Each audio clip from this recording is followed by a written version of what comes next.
We got a big episode for you guys today. It's huge. Tell them, Ryan. Yes. 2 seconds.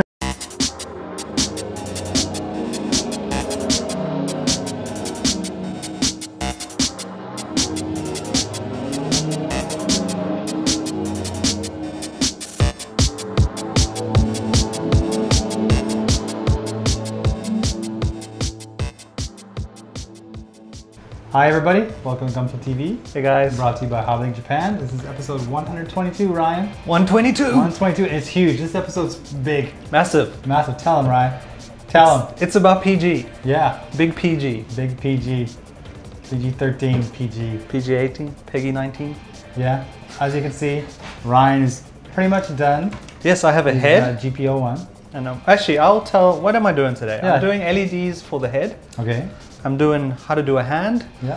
I'm going to show off the guy's weapons and his shield, and Sid and I are going to compare hands. Is that yes, correct? because you can see I've got my red frame. It's finished. Yes, it looks very good. It looks I must awesome. admit. It was great. I have to show the hand. I've left that till the end so I can talk about the hand and we can compare. And I can also show the LED in this one. Yep. And what I really want to talk about after that is this baby. Massive shield. This massive sword I have. You better have that shield. His sword's bigger than my shield. What's up with that? Actually, I wanted to show this in the show and we'll try to get close-ups and I'll talk about how this is actually pretty close for a plastic model to the real thing. Sid knows. I do. I am a big fan of the Japanese swords. And as well, we're going to look at the PG Red Frame because somebody asked a question that I told them we would answer on the show. But that's a secret and we'll keep that to the end. And we do that from time to time. That's right. Now, we do that from time to time, don't we? Now, Ryan, this is normally at the beginning of the show where we say, oh, this just came in, and this just came in, and this just came in. But we can't do that. No, it's tumbleweeds out there. It is. Bandai, I think they purposely left this kind of space so that they could release their Valkyrie. Yes. And then they wanted, the people to spend their time with that before they got back into their Gunpla kits.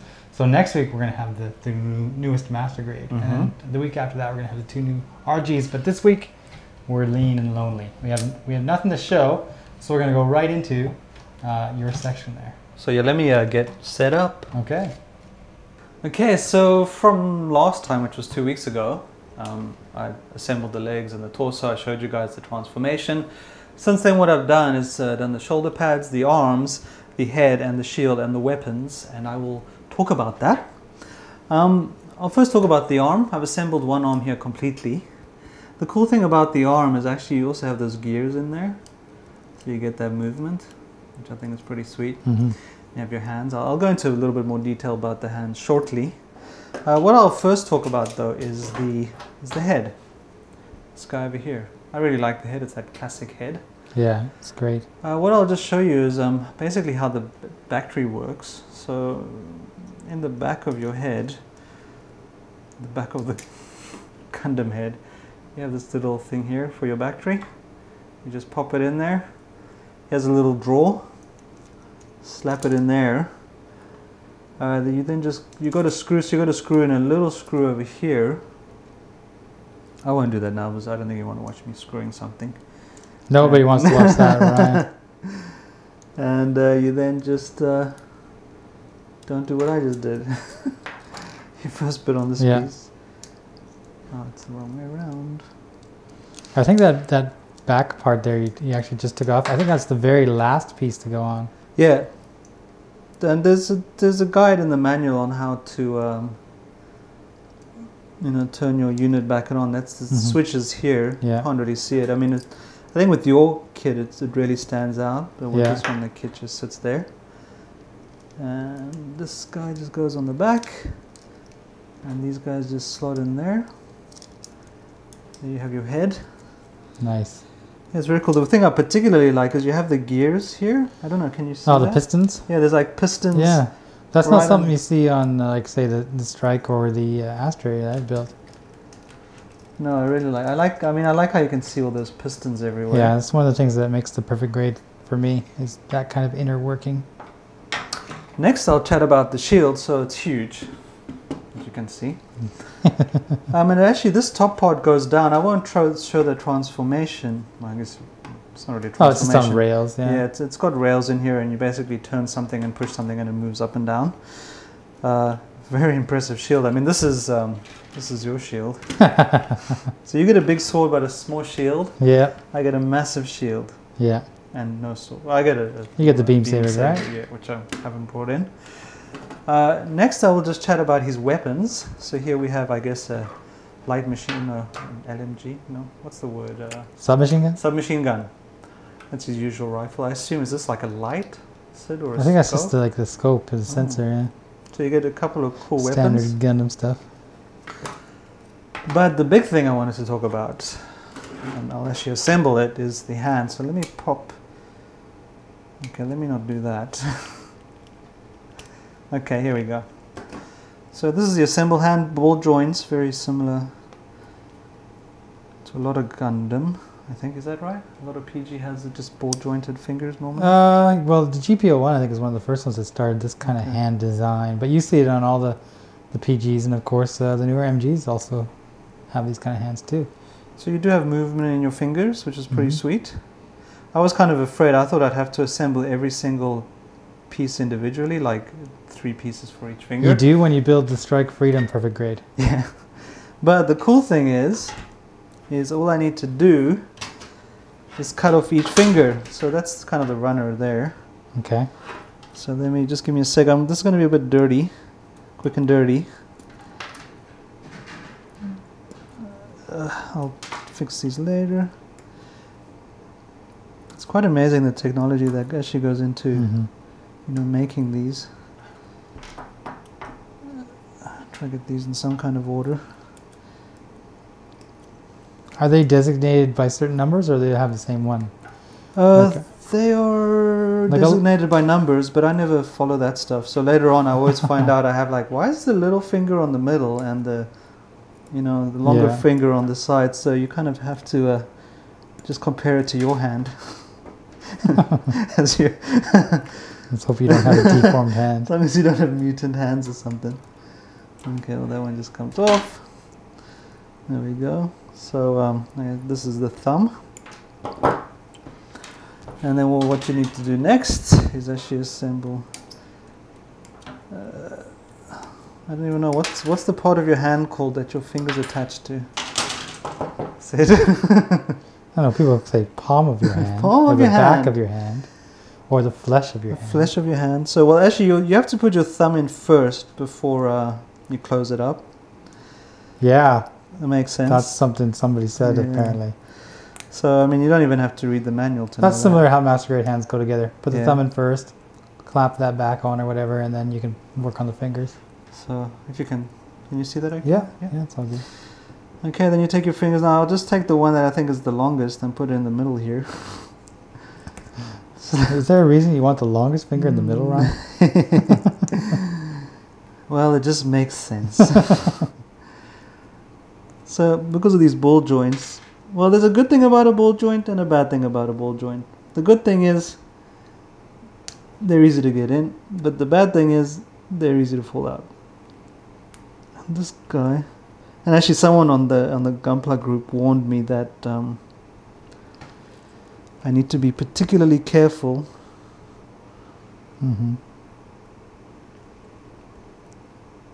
Come on, sucker!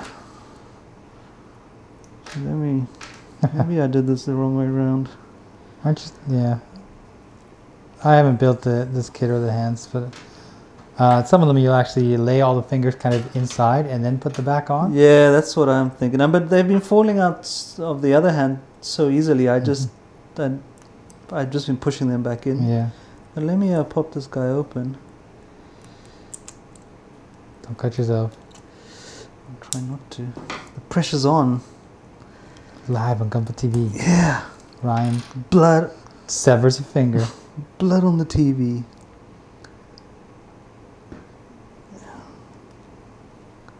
And I'm putting them the wrong way around. Okay, there we go. Actually, maybe that was the problem. Whoa, wrong finger on the middle. Maybe there was an accident when he was young. Yeah. One finger got caught in the door or something and stretched. He's a mutant. The fingers are still not quite right. Okay. Sorry. I apologize. Ryan's a perfectionist. He wants to make sure he's anatomically correct. I don't want no freaks.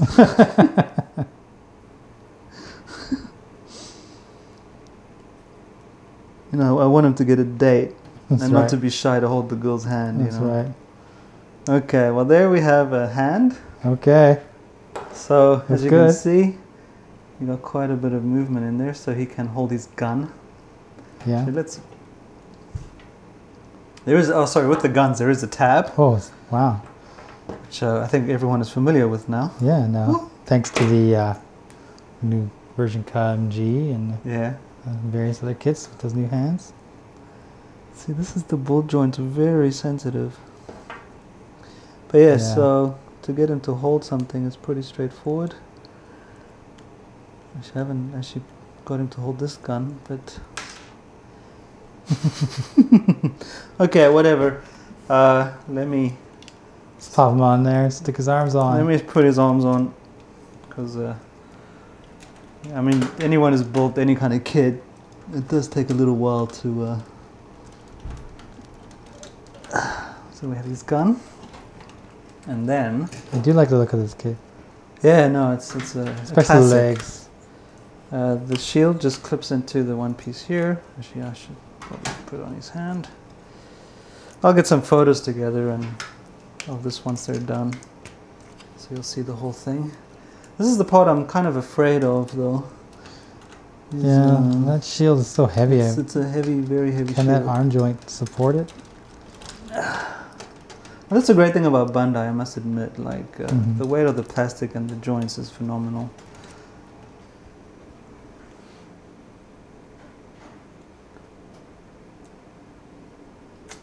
So, in closing, there's something else I forgot to mention. Okay.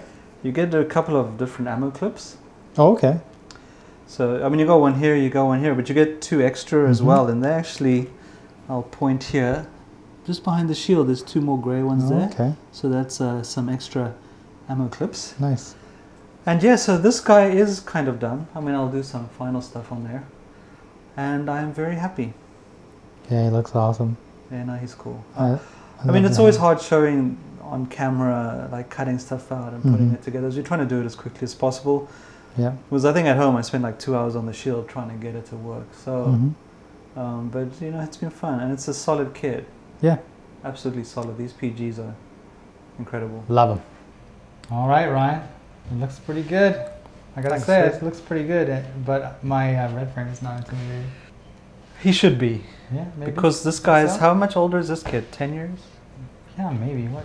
Yeah, he's the senior. You know, he Yeah, has 10 years extra That's right, battle He's experience. the senpai. Mine's the Yeah. kohai. Yeah. I have to defer to your kid. Yeah. All right.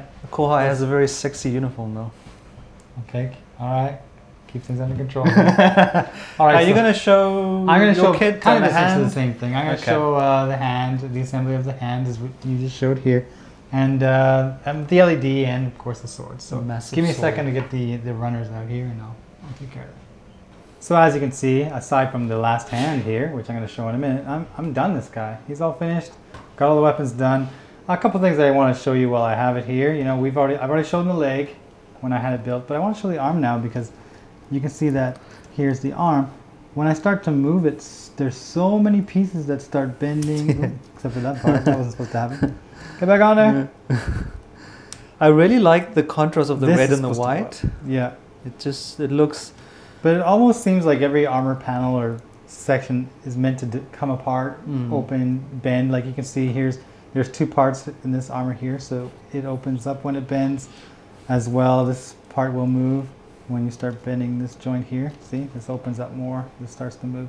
This piece actually consists of a couple pieces, and this can actually pop out for when you want to plug your shield in, which is kind of cool. And then it has the kind of like an extra joint in the arm. Like, you know, we have an elbow. yeah. And this guy has a joint here which will allow this kind of motion. He has the elbow, and then he has like a joint here which actually will allow a little bit of extra grip for when he's coming to be posed with that sword, which is really quite cool. So I assume he's like superposable. Oh yeah, he's awesome. And of course, you're going to get awesome poses out of him thanks to the rubber on the bottom of his feet. Yeah.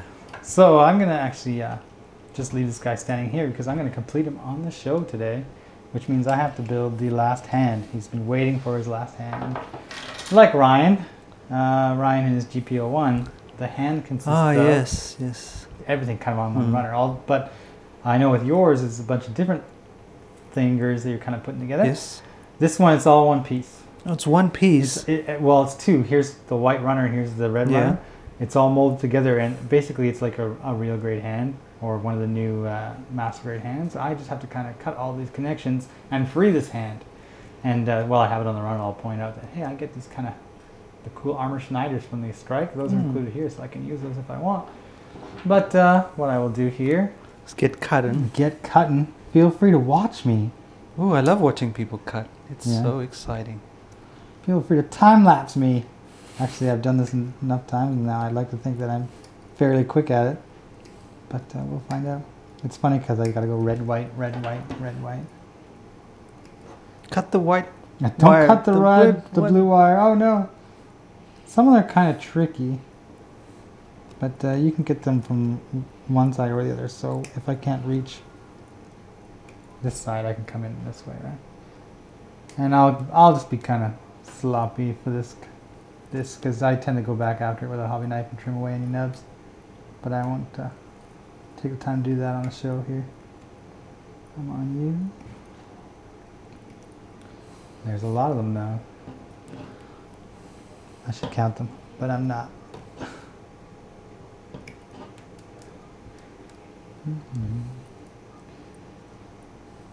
This one's actually got two in the same spot, a red and a white one, because the colors are really close together.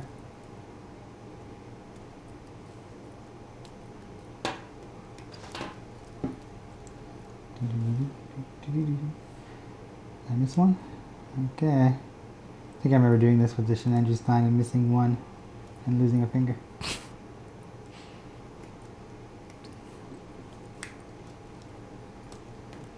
Okay.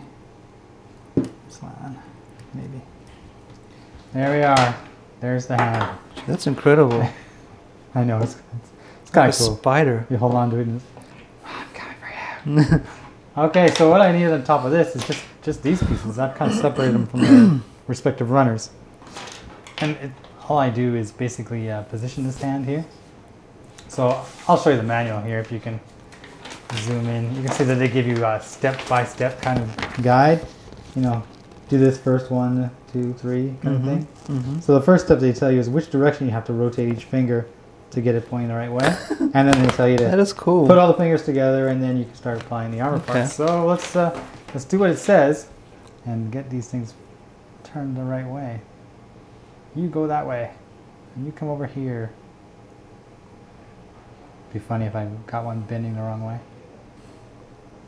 Close this up. Okay, so move this out of the way. I'll get this piece that I need. This is a bit easier than my hands. I know. I mean, this is just kind of the evolution in the design, which is why. Now this will continue to open and close unless I secure it in place, which is what this piece does. Kind of drop it on here. Just get these fingers out of the way. Oh, there's that thing I should have trimmed. Could you?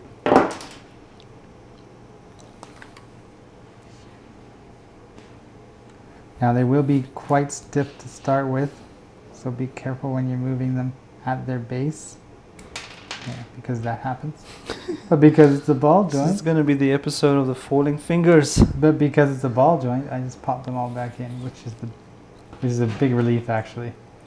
Because the plastic is strong enough, it can survive kind of the abuse. You just kind of pop it back in. Come on, you.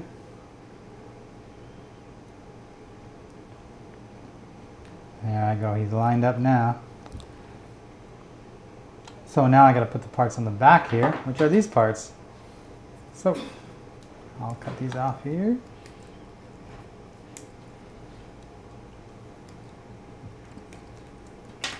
Somebody will make a comment about gate marks, but Water off my duck's back here. Now, lay this in here. This is actually, you can see it's meant to move. So when the hand starts to bend, so you lay it in there first, and then just plug it in over top. Make sure your alignment is correct here. You are supposed to be there. And there's my hand. Dun, dun, dun. Very nice. Hand. And I'll pop him in here, and he's ready to take his sword and go to town. Yes. Look. Chopping up other robots in space. There you go. He's ready. He's ready to chop up whoever gets in his way. And while I have him here, I want to show the LED, right? Because I'm actually kind of lucky that I don't have to remove too much to get the LED on. You have to remove these 3 red armor parts, but I found that if you grasp the right spot, sometimes you can remove it as one section. Remove it as one section, put it here. Here's my switch. We'll just turn this baby on, click, and can you see that glow? Yeah, we can see a bit of a glow. Yeah, it's actually pretty sweet. Let me just kind of drop it on here. There he is, staring in the eye. Eyeballing me. Eyeball me. Let me turn this off actually, because I don't want to kill this battery while I'm talking about the next part, which is actually the weapon. Yes, the huge sword. Yes, I had a lot of fun with this, as you can imagine. That big sword. Now, for those who don't know, one of my many hobbies in this country is Japanese swords, and the study of them, how they're made, how they're categorized, and whatnot. And I found when I was building this guy, here he is. You can see they even give you a plastic tube to put on the top to protect that tip, because it's likely to break. I found when building this guy that this plastic mechy sword actually has a lot in common with the real thing. So let's talk about it actually from the start here. The main part of the blade here. You can see this little wavy line. You see it on the video? That's called the hamon. And that's actually a main feature of a real Japanese sword. And it's actually not aesthetic in purpose. The whole point of this is when you're forging the blade, you have to put clay on the bottom of it to make the cutting edge hard while the top of it's kind of flexible. So depending on how much clay you put on, it will determine your line. So it's like they put clay and forged this sword on this plastic mechy thing. To get this kind of look is actually more difficult than I imagined it to be. The handle, it's kind of got the wrap like you would see on a normal Japanese handle, and it's even got on the handguard here a lot of like detail designs that you would find on a normal Tsuba. And I don't know if you can see this, Ryan, but it even has this little pin in here. I can see that. Can you see that? Now this is called a mekugi, a pin, and when it's in you can't pull the blade out. But when it comes time to say clean the blade, or you want to change the blade or change the handle, you're meant to pop this pin out. Now I've taken some time to put it in. I'm hoping it's going to come out fairly easily because I want to show you what's underneath here. Now this particular blade, they call it a Gerbera straight, and I don't really know what that refers to. Now, come on, go. Doop, doop, doop. But this one, when you pull it off here, you can see there's a signature there. Oh. Now, real Japanese swords will have this as well. Yeah. A lot of the swordsmiths, even dating hundreds of years back, will put their signature on it. And oftentimes they'll even put more information, like you'd flip it over and there'd be more writing here, like on this day in this era, it was tested and found to cut through 5 bodies and things like that. But this one, it actually has a signature, and it says Kuki Ichimonji, which is a famous group of swordsmiths from, I think, around the 1300s. Probably the most famous group of swordsmiths there. So people who aren't familiar with Japanese swords probably recognize Kuki Ichimonji from Final Fantasy, because that would be one of the hidden weapons that you can unlock in a whole bunch of those games. Sid loves Final Fantasy. Oh, it's true. It's true. So I didn't realize there was that much detail put into the sword. Yeah, I didn't realize either until I actually started looking at the parts and assembling it. And Bandai actually spent a lot of time and effort just in the design of the blade here. Way better than a lightsaber. I agree, and far more expensive. Okay, there it is.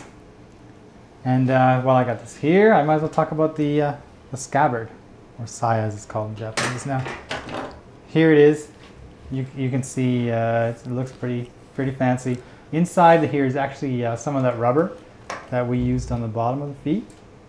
And that provides just enough friction that you can slide your sword in here. Come on, you.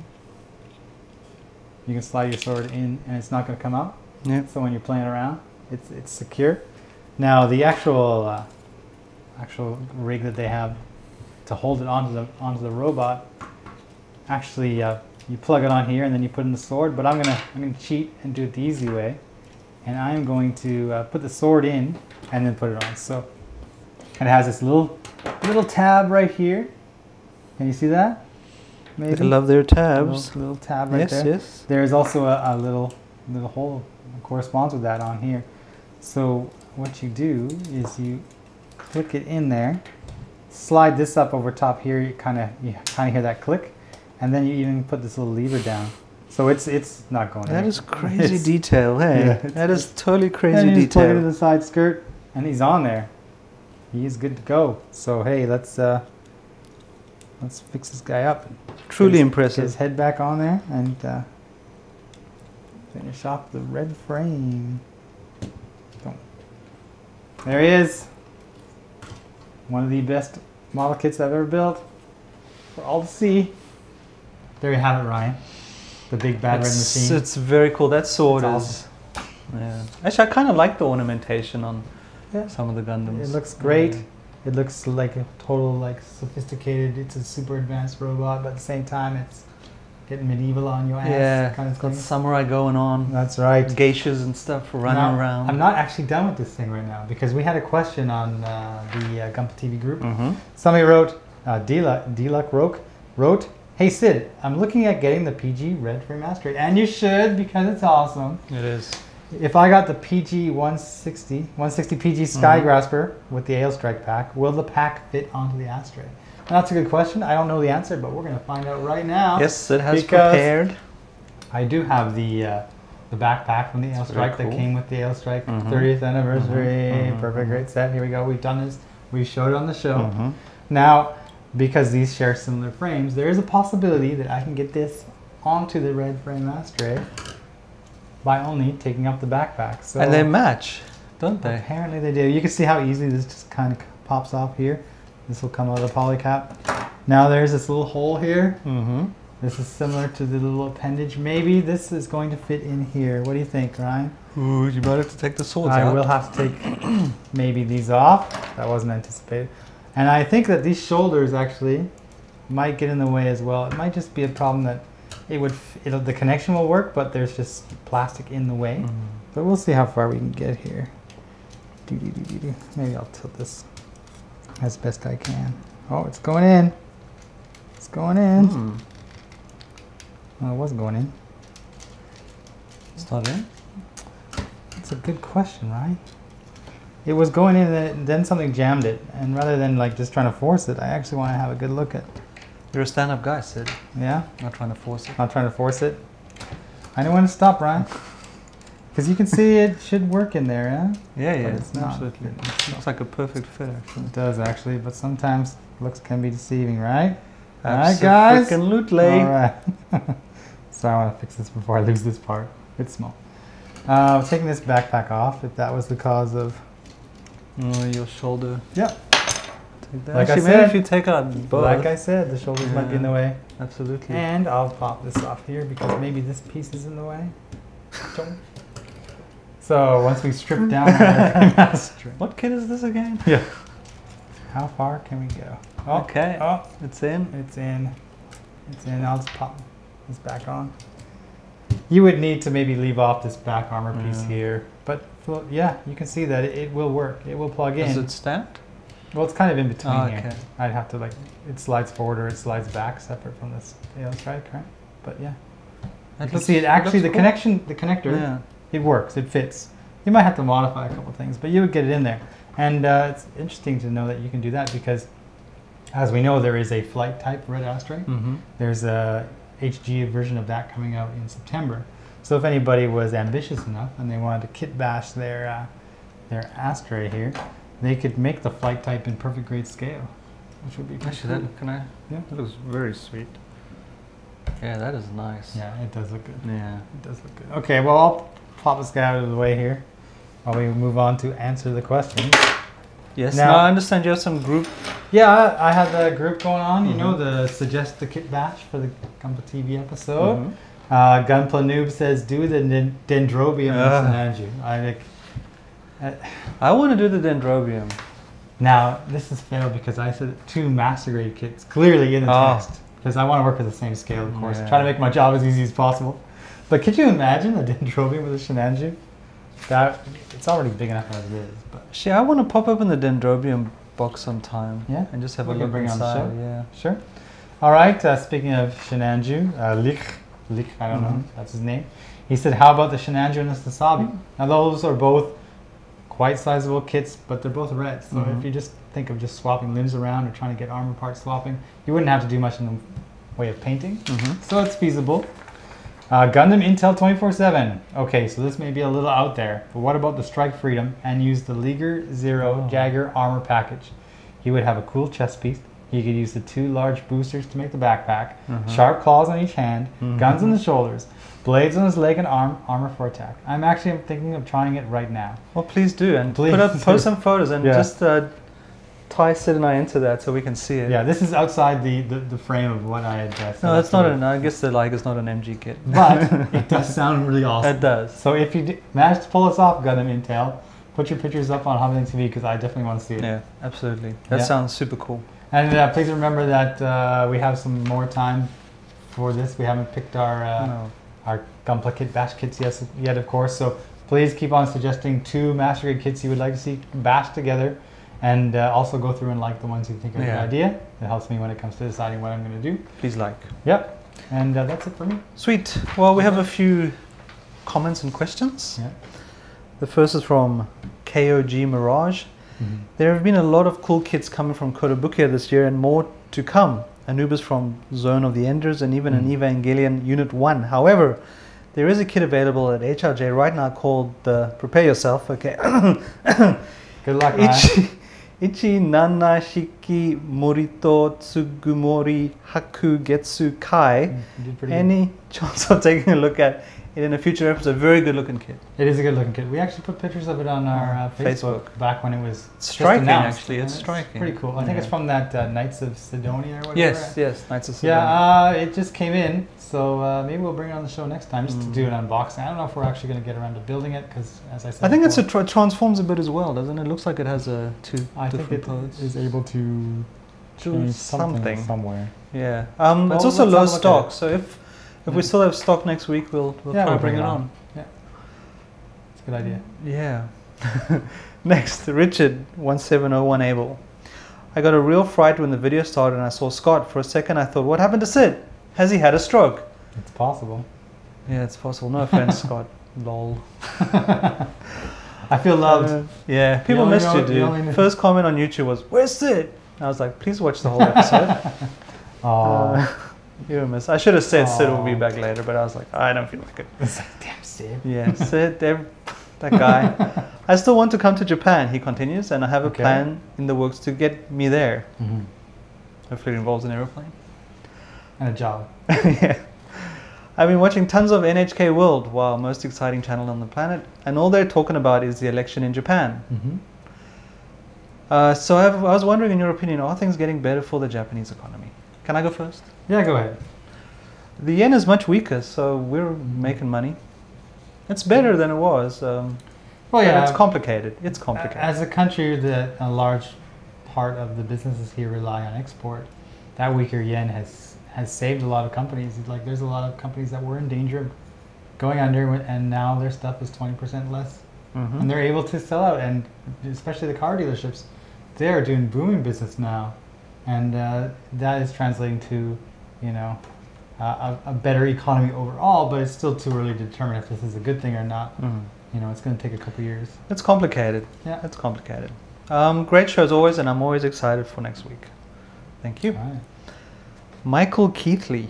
Hey, Sid and Ryan. Well, I would pilot the Gundam Heavy Arms Kai, guns, guns, and more guns. What else could you want? And he's referring to the question I had last week, which was, which kit would you like to... What suit would you pilot? Yeah, or anything would you pilot? And actually check out the Gunpla TV group on HobbyLink TV, and you'll see a bunch of really cool ideas there. A very broad spectrum of answers, I think, which is cool. Incredibly. Because there's lots of Gundams and lots of different personalities out there. And more than just Gundam. Yeah, true. I'm also... And Gundam. And also, I'm debating on the RG Destiny Gundam or the PG Zeta Gundam for my second build. What do you prefer? I would recommend, because I prefer, the Destiny. It's a nice build. It goes together really well. Yeah, the Destiny's good. It looks good. So does the Zeta, but the Zeta has that transforming thing, which can be a little tricky. If you're interested in the transformation, give the Zeta a try. But I would suggest as a second build, the Destiny. Because once you build that frame, the Destiny frame, the RG frame, you'll be able to handle any of the other RG kits except for the Zeta, because the frame is completely different. So maybe start there. Sweet. Next, Haitederu, I guess. One question on the Macross kit. Will there be any re-release, or is it just a limited kit? Now there'll be a re-release. Yeah, it's just a regular Bandai model kit, so I imagine they're just going to keep producing it. As the kit is popular, Bandai just like a Gundam kit. Yeah. Never ending. Brainstorm 1. Hey Sid and Ryan, how are you? I'm good. Nice episode with Boss... I can't say that word. But you should. Boss Kun. But it's kind of a little rude. Well, you know, he's obviously trying to use that very casual Japanese. But if you were to, say, refer to someone who's a higher social standing to you as Kun, with that Kun suffix, you would appear as a big jerk. As a disrespectful moron. But... you wouldn't use it to your boss. It depends, though, because you can if you have... There's always exceptions, right? You shouldn't, and you probably won't. But if you have that kind of very special relationship with your superior, where you can treat each other like peers, then you might insert that into conversation and get away with it. But yeah, I don't think I would ever say that to Scott. No. I just call him Scott. Scott would also... You know, Scott's totally fluent in Japanese. He'd probably smack us up the head. Yeah. Sid, or he wouldn't say anything, but we'd fire. Yeah. What, bonus? No bonus. Sid, have you built or had any experience with Kotobukiya Super Robot Wars kits? I thought we brought one of those on the show a while ago. Way back when. If so, how would you compare it to Bandai's Gunpla? Well, if you've built a good Kotobukiya kit, you pretty much know what you're getting into. Yeah, the Armored Core, Super Robot Wars, Zoids, they're all very similar in I guess you could say feel. You know, the plastic used, the assembly methods, how it goes together, even the manuals. And if you have any experience with a Kotobukiya kit, you know what you're going to get yourself into. It's a different feel, from, again, using that term, from Bandai, because Bandai seems just so precise. Everything fits together so well, and there's not really much room for, you know, debate or uncertainty. Whereas Kotobukiya, sometimes you'll have a little moment to pause. I always found that any kit that transforms, Kotobukiya suffers the same thing that Bandai does sometimes. That it just gets tricky. Yeah. You know, it just gets tricky. Yeah. Sorry, he continues. To Ryan, would you think that they would release a VF1J head variant down the line for the new Macross line? Absolutely. I think they're going to re-release. It's the 30th anniversary. They're probably going to be putting out a lot of them. You're going to see a lot of stuff. And I'm excited. I realized that, you know, the VF1 that Scott showed and that we've got posts on our site about, it's not the easiest transform. But the kits look fantastic. And if you choose your mode and you stick to it. Also, I'd like to point out that Bandai doesn't just make one and that's it. When they made the first real grade, a lot of people had problems with some of the parts in the frame, as well as the fingers and the hands coming off. And a few releases later, we were getting new hands, we were getting a slightly different kind of frame, and to try and get away from those problems that had occurred previously. So for people who may have come up with the issues building this first Macross kit, chances are the successive ones are going to be better and better. Bandai doesn't tend to rest on their laurels. No, unless they're doing remakes. And would you get and build if it were released in perfect grade size and real grade size quality to finally show to Sid the true grace, power and poise of Macross once and for all?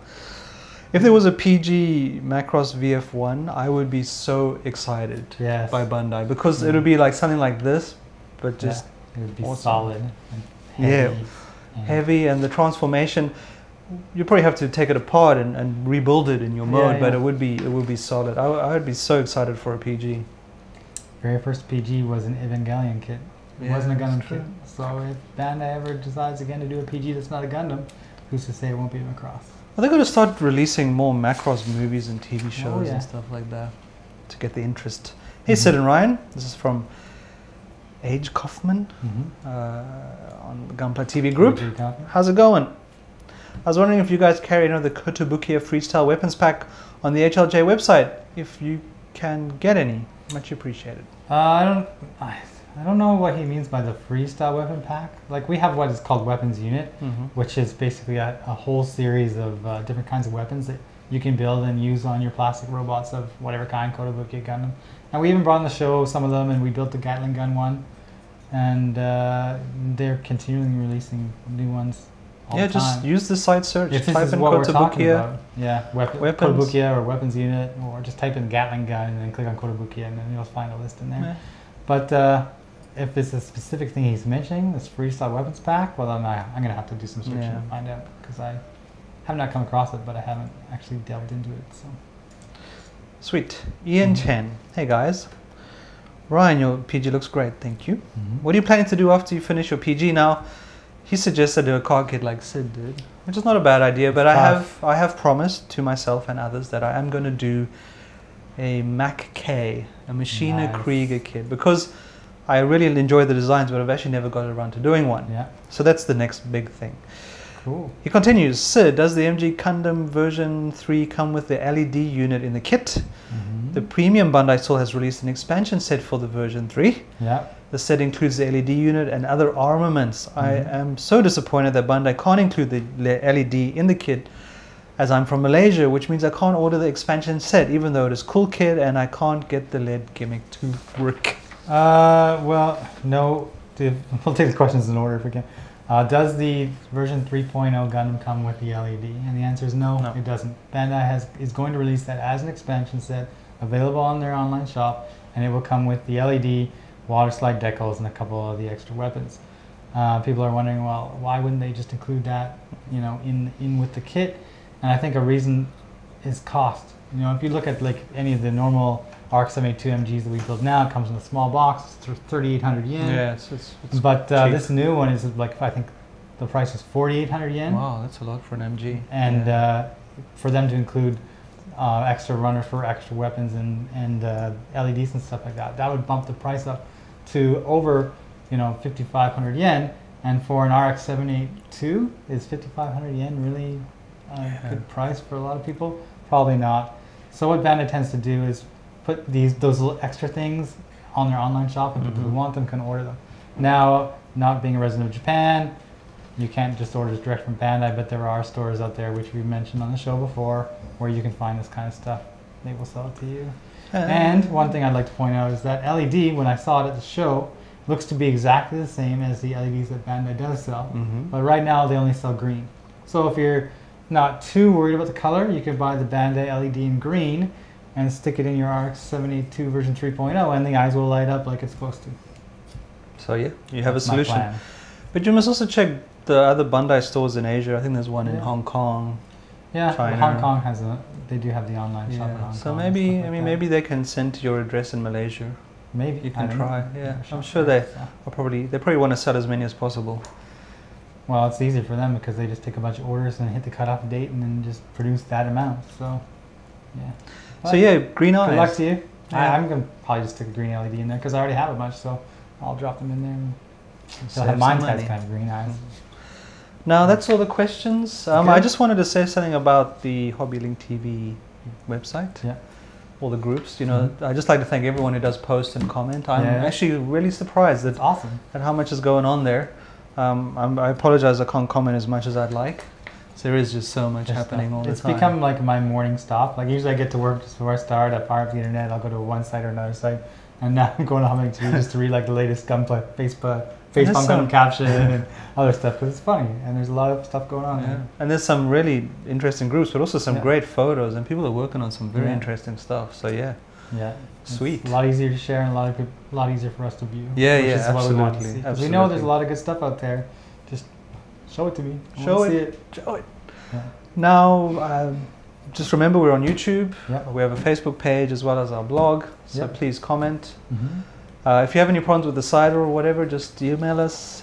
Yep. Anything you want to add? Next week, I think we're bringing the Scope Dog back out. Yes. Show a little bit of that. The Gira Duga MG should be here. We'll take a look at that, and going from there. Yeah, I'm gonna build the frame, the rack. Yeah. For this That's guy. cool. I'll see if I can do his other mode, Yeah. but it just depends on time. Mm-hmm. But I will be sticking on the stickers, doing some panel lining, and probably a bit of dry brushing. But we will see next week. All right. So look forward to it. See you guys. See you later.